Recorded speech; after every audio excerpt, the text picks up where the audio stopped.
ওহ, কি করে আমার বাবাটা? হ্যাঁ, আমার বাবাটা কি করে? আমার বাবা গেমস খেলে। হ্যাঁ, বাবা, আজকে তুমি অফিস থেকে এত তাড়াতাড়ি এসেছো, আমি খুব খুশি।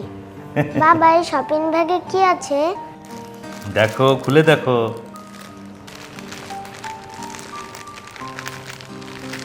বাবা, দোকানদার আঙ্কেল মনে হয় তোমাকে ভুল করে 2টা পাঞ্জাবি দিয়ে দিয়েছে। না বাবা, দোকানদার আঙ্কেল ভুল করেনি। বাবা ইচ্ছে করে দুটো পাঞ্জাবি এনেছি, ঠিক আছে? একটা তোমার জন্যে, একটা তোমার বন্ধু নয়নের জন্যে, যার সঙ্গে তুমি ক্রিকেট খেলো।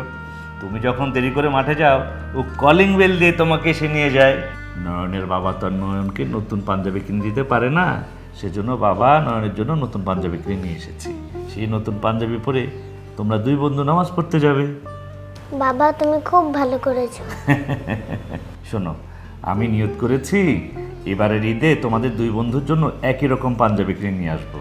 তুমি তোমার বন্ধুর বাসায় গিয়ে সেই ঈদ উপহারটা পৌঁছে দিয়ে আসবে। অনেক ভালো হবে, কিন্তু নয়ন বন্ধুর একটা বোন আছে, তার নাম আখি, ওর জন্য নিয়ে যাবে না? আচ্ছা ঠিক আছে, তার জন্য আমি জামা কিনে নিয়ে আসবো। ঠিক আছে বাবা, এবার তুমি খুশি? হুম ঠিক আছে, গেমস খেলো তুমি।